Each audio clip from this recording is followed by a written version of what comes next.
Hello everybody, this is a Madolche deck profile in June of 2019, right after the NAWCQ. This is you'll see mostly this is a work in progress, and I just wanted to share how it's been going.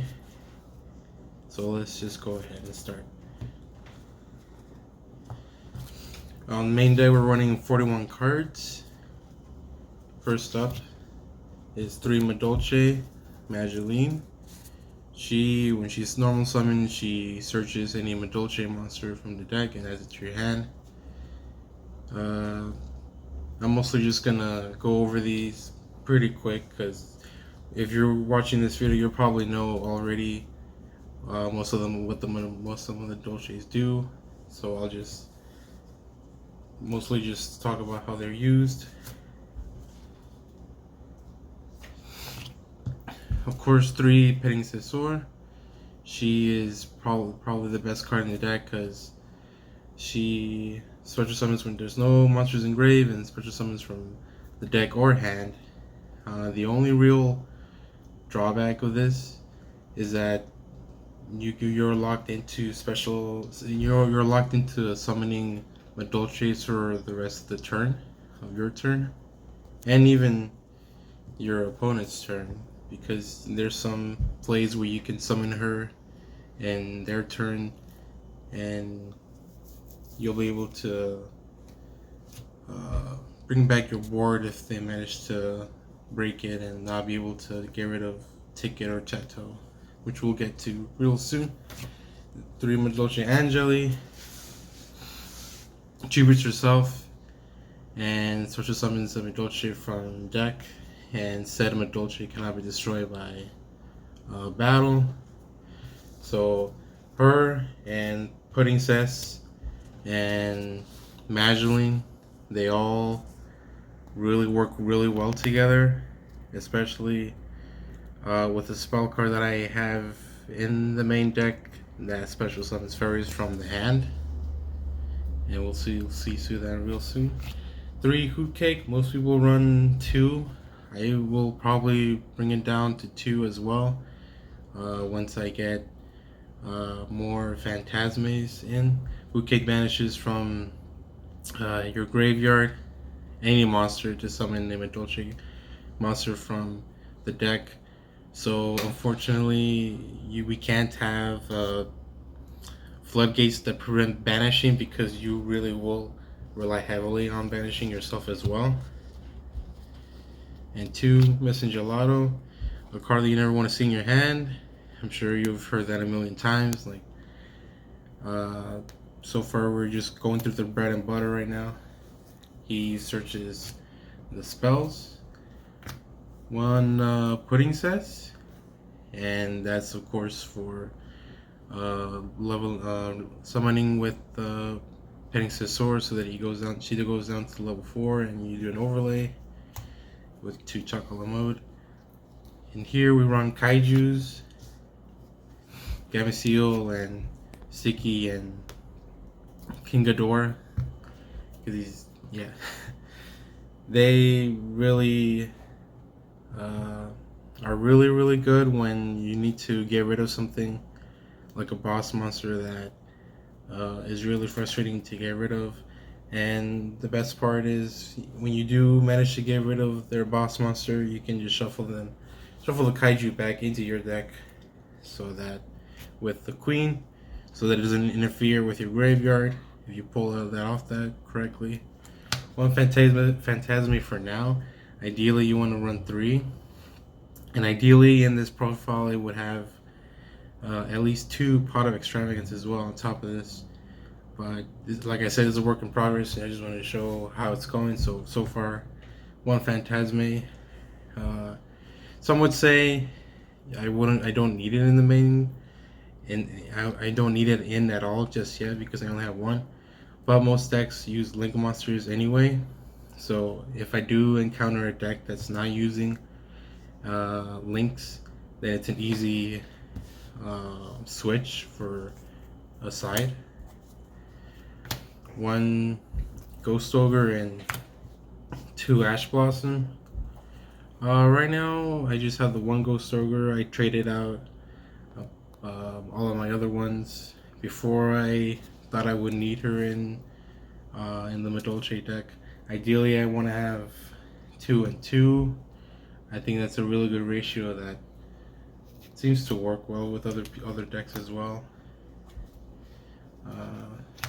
2 of the Chateau and 1 ticket. Again, standard. Really don't need uh, more than 1 ticket because you're ideally protecting it already with the Exceed, not that Exceed, the Link, where she protects them.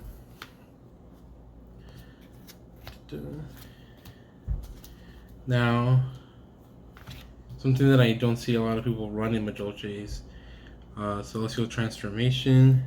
Special summons a fairy type from your hand. It has the attack and it is destroyed at the end phase. And of course, that's really not a big problem if you're able to overlay into Queen or Glass Souffle, or you just need one more material for the Link. So that half attack and getting rid of it at the end phase isn't really a big problem. It's an extender, so it's good, really good if you expect them to have an interruption, so that you can go ahead and surprise them with a second copy of like a Angeli in your hand. If you already waste your normal summon with her, Recall by the Grave, of course. This you really always are happy when you see this and you have Magdalene in your hand, because when usually they either try to ash Magdalene or they try to ash Petting Cesor, which you're getting from Magdalene. Uh, Whenever they do try to ash anything you're doing, you're always really happy to see this in your hand, and when you have either Magdalene or Petting Cess, so that you can stop that interruption. And usually they only have the one copy in their hand.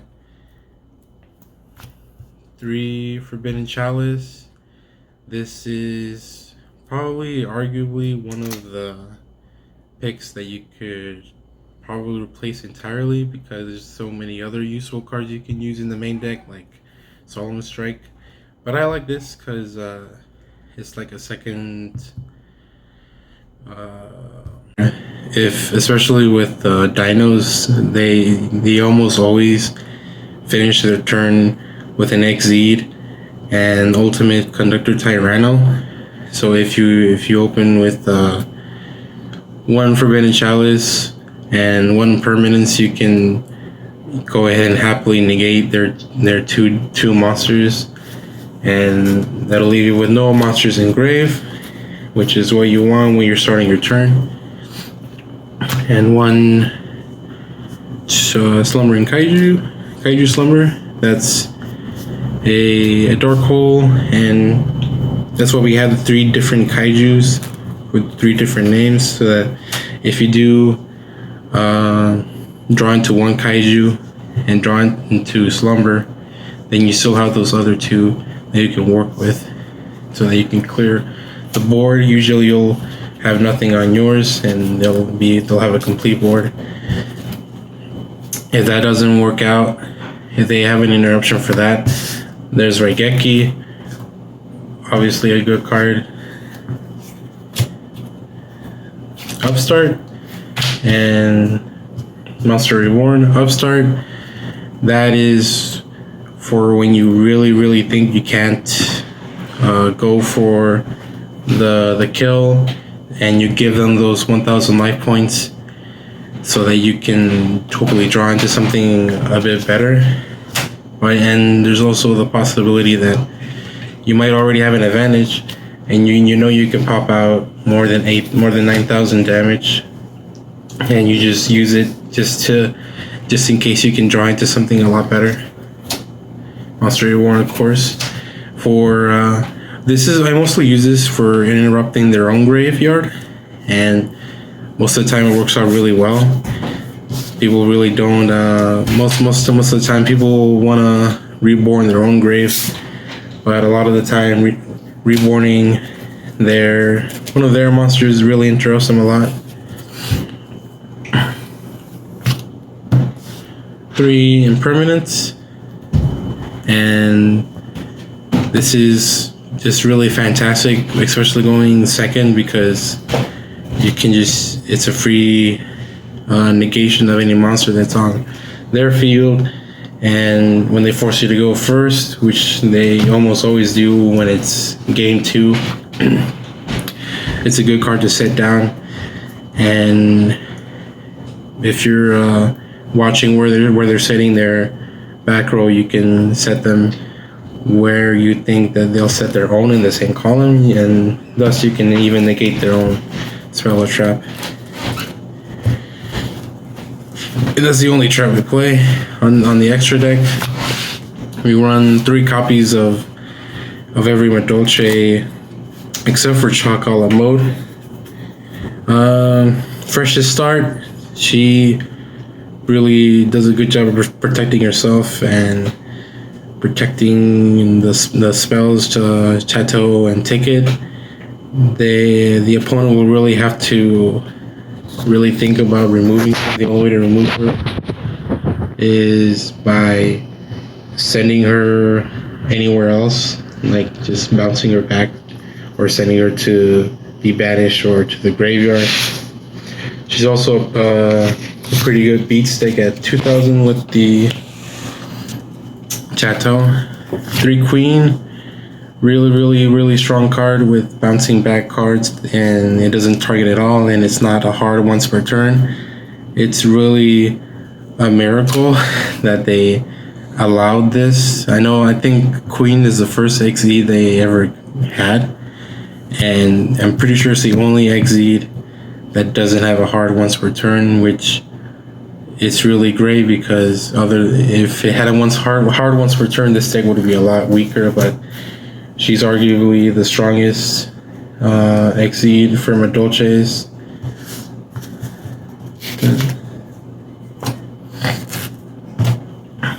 Three of the new Madolche XZ from Dark Neostorm. Ever since Dark Neostorm released, Madolches have been getting bought out a lot, especially Chalk a la mode, because she sets up Chalk a la mode very well when you use her to target another Madolche monster and they become unaffected by monster effects, which can really come in handy. When she does that, she detaches, and that also triggers your second effect of a Madolche being sent to the graveyard, which you can then shuffle back up to 2 cards in any of the graveyards, any of yours or your opponent's, any cards as well, and shuffle them back. So if you use up like an impermanence in your first turn, and second turn, you can shuffle that back into your deck, so it recycles very well.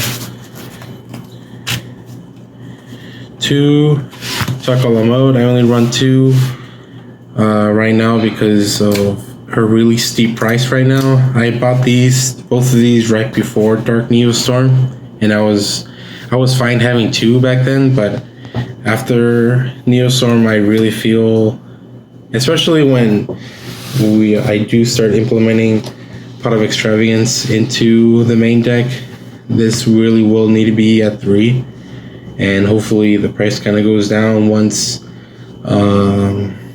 the new format rolls out with the new core sets releasing, and people start getting hyped up about the new archetypes, and people start kind of laying off of Madolches, because I know I think this card is up to like $40 or $60. I can't really remember, but it's a really steep price right now, man. But 2 works really well in this profile that we're doing. As for the last 4, we have Abyss Dweller to interrupt their graveyard, Gaga Cowboy just in case you're at like locals or at a regional and you're into time, you need to do that extra burn damage. and Nightmare Phoenix for popping back row if you're like in a really desperate situation, because really it's such a big negative, especially with Madolches, because you're using up 2 monsters and you're discarding a card from your hand. So you're sending 3 cards to the graveyard just to pop one of their back row. So that's like a really clutch thing that you usually don't want to do that, but it's there if you really do need to. Maybe there would be another a better option. I think Unicorn would be a much better option, because Unicorn does cost more for materials, but it's I believe it's a non-targeting removal, a non-targeting bounce back. It is still a desperate situation that for you to be doing that, but it's still better than Phoenix, at least, because it can do any monster or aggro. And also Borlow Dragon, it can come in handy sometimes. Maybe replace this with Brawl Sword, but until they do a reprint, or maybe not, I might just replace this with Brawl Sword. So for the side deck, we obviously need Alancia, a lot of decks banish, and it does put a monster in your grave, but it's really worth it just to interrupt somebody's plays.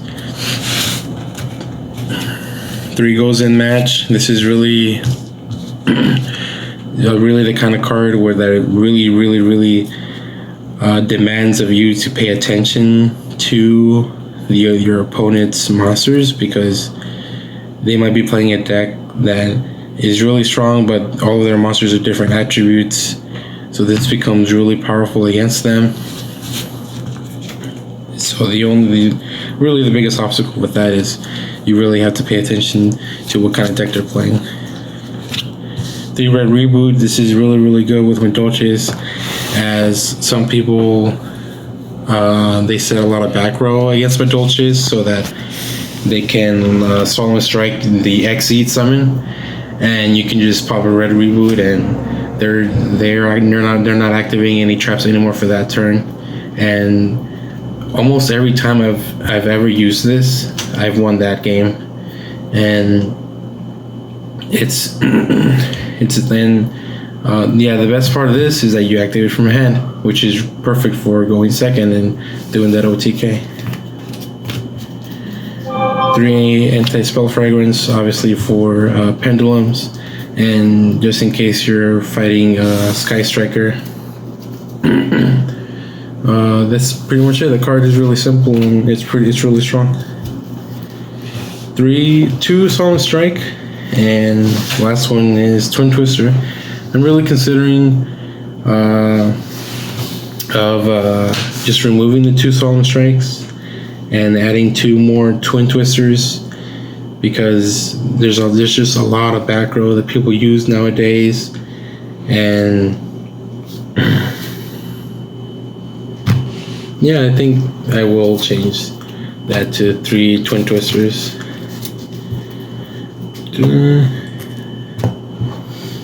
Okay, so that's it. That is the profile for right now. Again, this is June of 2019, and hopefully, I think in this off season, some prices will go down. I think Phantasme has already gone down quite a bit. I think $15 to $20 in some parts, and Pot of Extravagance might have gone up. I don't really remember, but hopefully we'll be able to get some stuff that we really need, so we can make this a lot more competitively viable. As we've seen, Madolche's top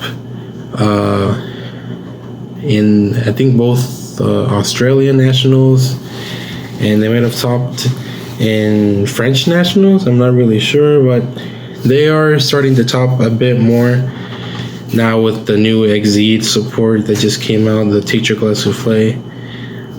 But yeah, thanks for coming over to Hector's Wonder Emporium, Please like and subscribe if you enjoy this profile, and have a great rest of your day. Bye bye.